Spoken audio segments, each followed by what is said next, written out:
It's good to see so many of you have joined for the latest in our Building Better Businesses webinar from Capitalize.com. Today, I'm delighted to be joined by Hasina Ismaili, our head of marketing, and Nordine, who owns and runs a catering business in London.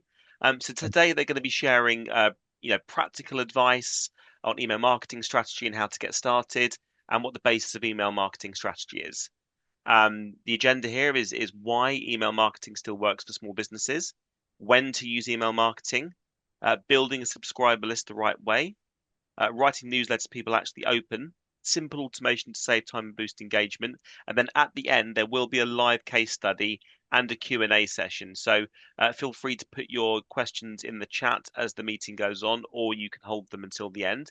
And there will be a point during the presentation where Hasina and Nordine have more of a discussion and more of an open conversation about email marketing. But in the meantime, I will hand over to Hasina. Yes, thank you, Liam. Thanks for introduction.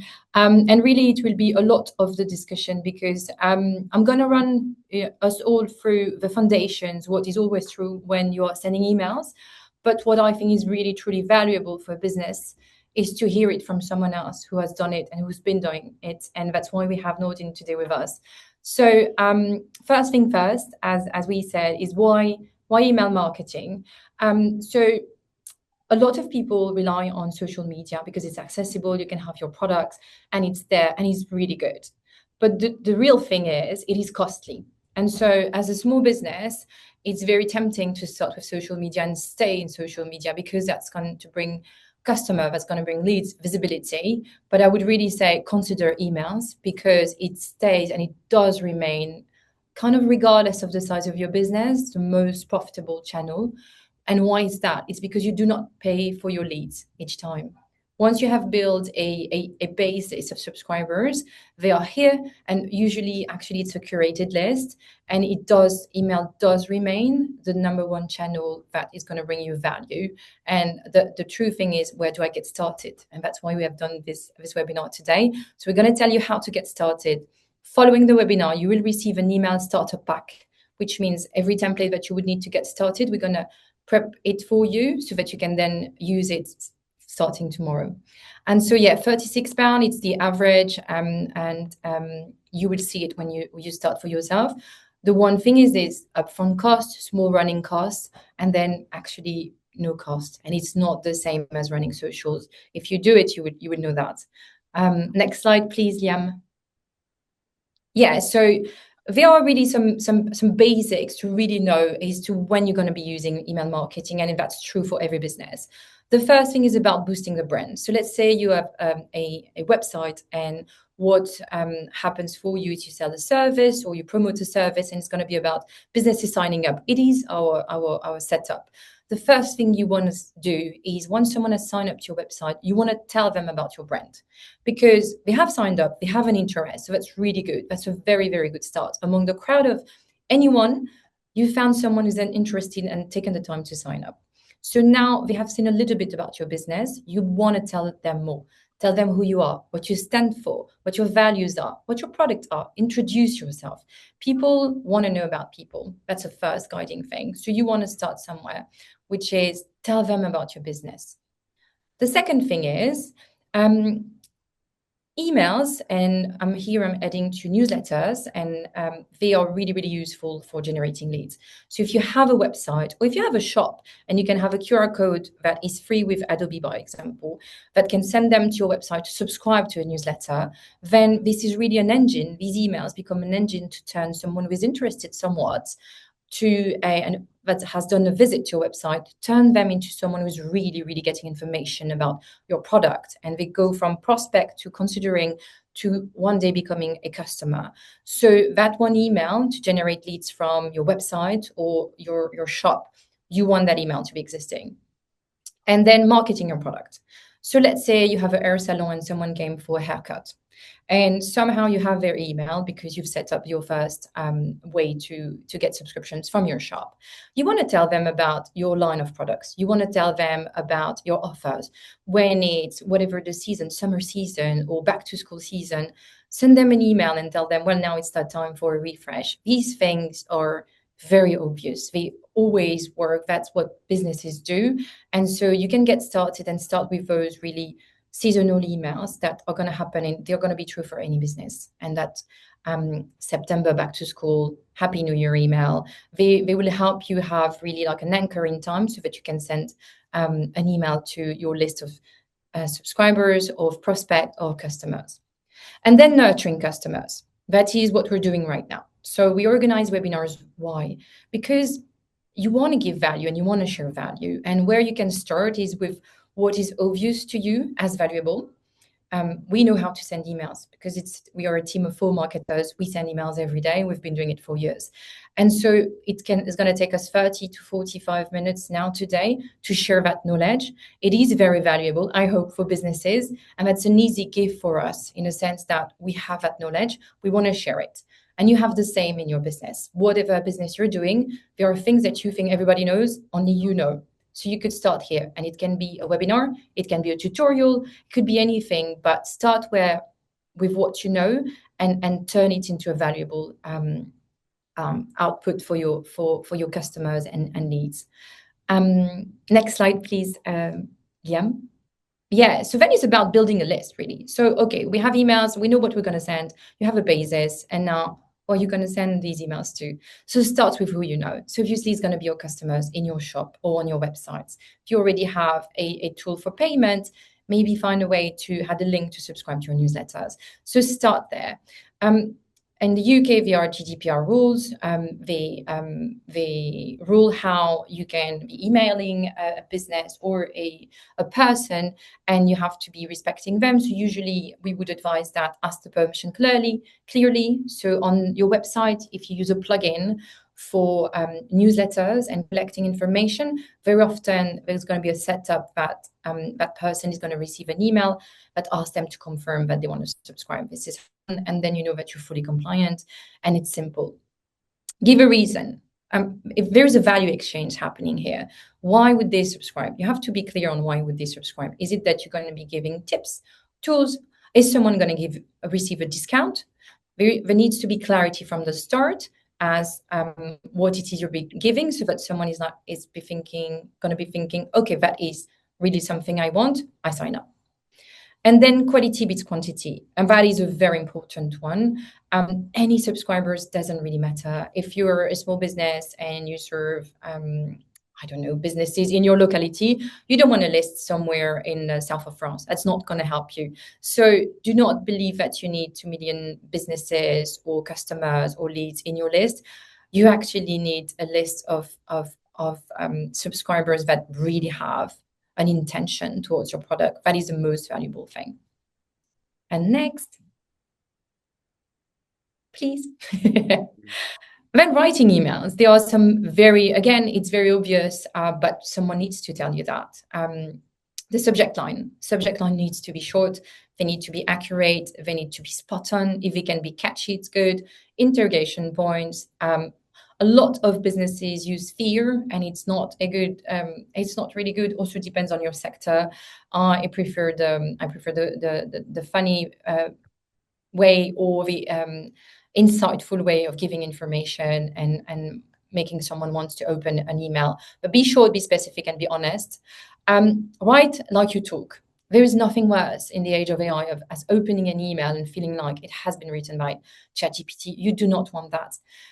I would really tell you, it's even better to have a typo in an email that has been written by an actual human being than to have a ChatGPT generated email. It does not come across as genuine, and what you want to convey is authenticity. It is important. That is what will make anyone be truly interested in your business and be loyal through time. So use ChatGPT by all means. Use Claude Gemini so that you have a draft, so that you have an idea, but make it yours. Make it yours, sign it as yours. It's very important. Then we get more into really marketing thing, which is one message per email. If you want to talk about a webinar, don't add your last product. You can't really have a diluted message here. You want one message. That is the simple rule that if you follow it, it's going to make your email. And if you are already doing emails and it's not been performing, start there. It's a subject line, short, specific, simple. have a nice emoji, and then is your message just very clear in the sense that there is one message, not five? And then clear action point, and it does follow the email, one topic per email. You want one action point. If you're telling someone, here is our new product, and then you say as an action point, watch this video, they're going to be wondering what it is you want from them. Our brains are very simple. They scroll for information. Oh, I hear about this product, and then there is a link, read more about this product. Or there's a link, watch this video about this product. It has to be related, it has to be logical. So one thing that happens when we build emails is that we're in it, we're thinking about it, and we started and we build the email. And actually at the end of the day, you thought about it so much that maybe it's not going to be the most consistent email. So one thing I would say, just send it to someone and ask them an opinion. Ask them, what do you think of that email? What is obvious to them will immediately strike them, and they will tell you, because they have not worked on it. So just ask anyone to have a read at that first email, that first series of email you would build, so you have a feedback loop.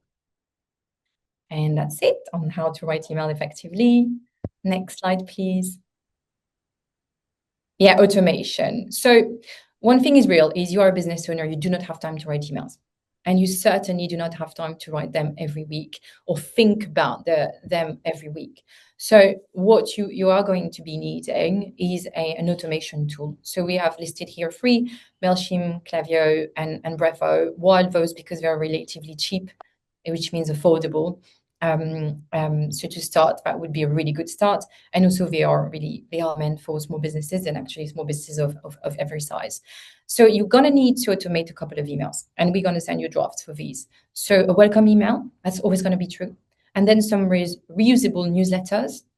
And then the typical automated reminders that you might already have if you have a business online, which is for an abandoned basket or reordering prompts. You do want to have those always ready. So when you start, think, okay, I'm not going to start and send one first email. Think, I'm going to have one welcome email, one email for sign up, one email for someone who has subscribed, and one email to promote my events.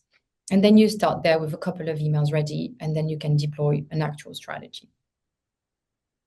And next, please. Yes. So then now we get into the real of the questions. So obviously I could tell you a lot, but the reality is I run a team where we have 4 marketers, and it's full-time, and we get support from engineers when we need it. So how do you do it when you're just a business owner? And that is not me who's going to answer the question. So we have invited Nourdine here that is going to introduce himself and his business, and why it's so we know each other. I've known each other for many years, and about a year and a half ago, he started asking me about emails, and he has built his own email strategy. So it's a real case which I've witnessed in my own life of a success story of emails. And so yeah, I leave the stand to you, Nourdine. So if you could tell us about your business, Le Montmartre. First, welcome. Really glad to have you. Glad to be invited. Yes, and if you could tell us about your business, how old it is, how many employees do you have, and your customer base, and obviously then you tell us about how you thought about emails. Sure. So Le Montmartre, has been 15 years that we are providing office catering in London to about 800-900 companies. We cater for all sort of industry, mainly in the city and West End. We have 30 brilliant chefs that are working all together to provide this service. And our sales have been always more like physical meetings with all our clients, visiting them and so on. And it's been about a year that we started doing email marketing and sending newsletter. So that's really an add-on to what we've been always doing for many years. And so far it's been working pretty well. Yes. Thank you. And so, Nourdine, can you tell us, because you have built the list from your day-to-day sales, from really going to your customers fast. Can you walk us through how you've done that? So basically, it's mainly when you are checking out, you're going to be able to subscribe to our newsletter. Obviously, we are in the catering industry, so there will be always specials for Christmas, for Halloween, for the summer, etc. So our clients are quite interested into that, and it's quite easy for them to be convinced to join a newsletter. And also, it's something that they are sharing with their other colleague. And we obviously work on a super high quality newsletter. So people are really expecting it in terms of design, in terms of everything. So they are happy to share it with other colleagues and other potential customers. That's how we are growing our base. Okay. So just to clarify, you've used seasonality and Christmas or Halloween as kind of the hook to build your list. Okay. Exactly. Cool. Thank you. And how big was your list when you started, and how big is it today? 0 starting, obviously. So we started with our client and so on, and now we are above 2,000. Okay, that's amazing. Well done. And then of all the emails you send, what type of emails are getting you the best responses? And by responses, by responses, I mean that gets you business, because that's really what the intent is at some point. So there is things that you are learning once you are really running your newsletter. And one very interesting thing is a lot of newsletters are able to be delivered to all our clients, and some are less able to be delivered. For example, for Christmas and New Year Eve, it's the newsletter that is delivered to the most client and that has the best response. First, because a lot of, whether it's Gmail or email, the corporate emails have spam filters. And when you are sending a newsletter about Happy New Year in the beginning of January, or one about Christmas early December, it's going through all filters safely. Okay. Therefore, it's delivered to pretty much everyone, and therefore everyone is clicking first to see what they have for Christmas, and then discovering the Christmas menus that we can have for them. So surprisingly, these two ones are the most popular, because for all filters, it's also safe to say a newsletter about Happy New Year is relevant in January, and one about Christmas in November is relevant and safe too. Okay, thank you. And can I ask, what tool do you use? And have you switched? No, we're using MailChimp. Okay. MailChimp only, and it's pretty important to only use one, because obviously when you are sending emails from MailChimp, if Gmail is realizing you are sending from MailChimp and Brevo, they would consider you also as a spammer, so they will block very likely your domain. So it's good also to know, whatever you choose, you stick to one supplier for sending your newsletter. And so far we've been very happy with MailChimp. I used MailChimp in my previous company, and we were sending hundreds of thousands of emails every week, and it was also very effective. Yeah. So it really is all sides of businesses. Next questions. Subject lines. Yes. Do you have an example? Yeah. I asked you to prepare this one. Well, subject line, actually, you need to be simple. For example, when we provide, for example, something for Pancake Day, we just make it Pancake Day for your office. Yeah. Do not use the words free. Do not use the word exclamation point. All this sort of thing. They are also spam filters. I know I'm speaking a lot about spam filters, but when you're sending newsletter, what is important for you is the deliverability rate. You want to see that almost 50-60% of people have opened your newsletter. You don't want to see 20%. So very important to make it simple, to be easy to understand.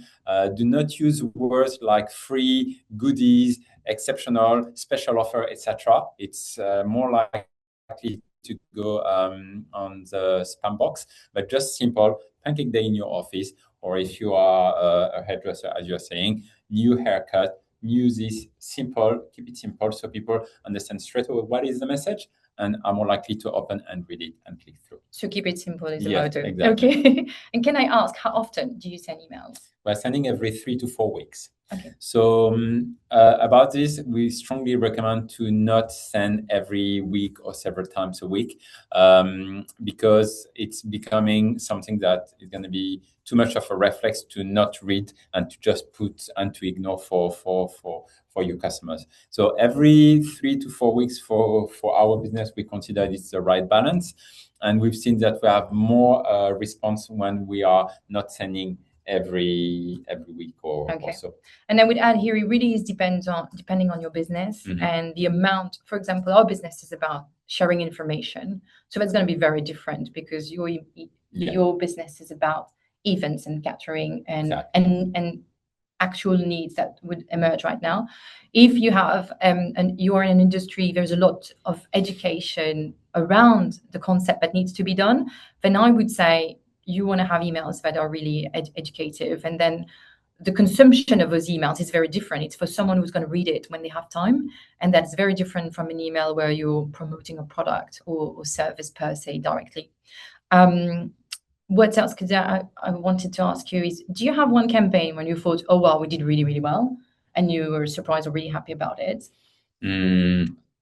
I'm coming back to the Christmas one because obviously Christmas is a big event. Yeah. However, it was really surprising because really we had an opening rate that was never seen and an incredible response. So I'd say the one of Christmas and New Year Eve need to be very well designed, very well prepared, because you will really be able to achieve an amazing opening rate. Yeah. And for design, can I ask you, how do you get that design? Because that's a blocker for many businesses, I'm sure, online. How did you sort it having design? So by design, for anyone who's not done emails yet, when you use an email automation tool and a tool, there are templates, and those templates kind of need to be a bit handy with them. You need to be used to them. And so did you require some help? Did you train yourself? How did you go about it? We are using a freelancer. Okay. I think you can find in the UK or abroad freelancers that are very professional, that are very good.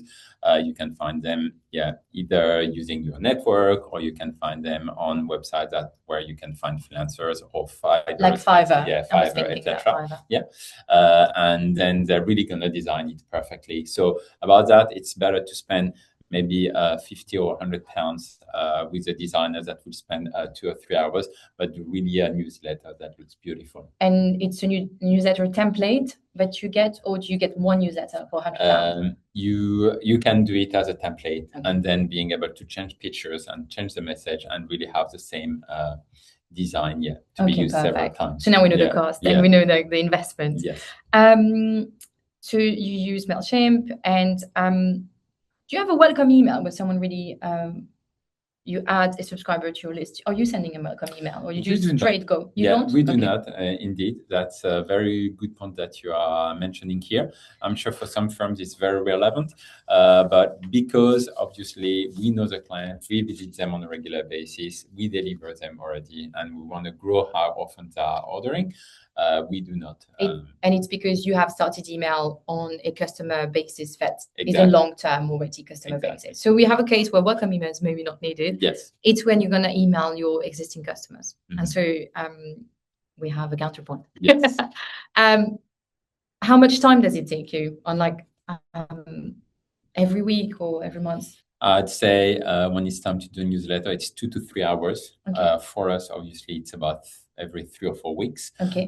So this is something that is just part of our routine now, and it's quite important to plan them quite in advance. It's good to have a calendar and a schedule about when you're going to send all the newsletter.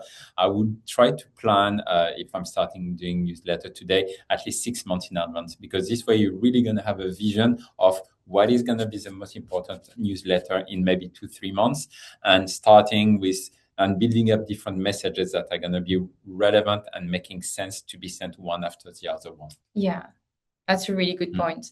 In the email startup pack that we will send, actually, I did not include it, but we will include also the usual suspect seasonal emails that you could be considering for most businesses. So you have a start list. What kind of return on investment do you see from emails? Is it profitable? That's the first question. And did it increase your business in a way that was unexpected, for example? Definitely. We are able to track, we are able to see customers that are clicking and then ordering just after. In terms of investment, this is about multiply 30 or 30 to 50. So for every pound invested, you are getting 50 pounds in return. This is 10 times above what you can get with social media. In terms of social media and ads on Instagram or TikTok, etc. Obviously, for each keyword, it's priced on a way that they take a pretty good chunk of your margin, while when it comes to newsletter, the cost is really not proportional to what you are selling. It's an upfront cost. Yeah, exactly. So definitely worth it. Yeah, it is worth it. Yes. And so what's the biggest mistake you've done, if you've done any, on emails? Very good question. I'd say it's to make it too advertising. Yeah, I think that's mainly the main point. What you want to share is a very genuine communication about, as you said, it, your value, what are you doing, who you are, etc. People are really overloaded with seeing adverts everywhere. So when they're receiving an email from a company that they know, they want more of a genuine message rather than promotion and special offers and buy one get one free, etc., etc. So I'd say yes. Not making it too salesy, making it more genuine. I think that's the best learning lesson. Yeah, I would agree strongly with this.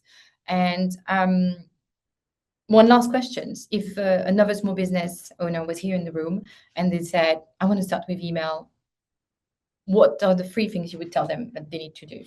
First, actually, email is not replacing your regular sales strategy. I think that's one of the most important things. And I've heard a lot of entrepreneurs doing that. They're like, okay, emails is a very good thing. We're going to stop doing our regular sales. We're not going to visit our customers anymore. We're going to invest all on emails. It's really an add-on to what you are doing. So it's really about do not change what you are doing at the moment. Yeah. I'm sure your flow of customers is coming thanks to what you are doing. Add the email is going to be really a plus. And always think about the 7 touches. We often say that you will always secure a client once you are having 7 touches with that client.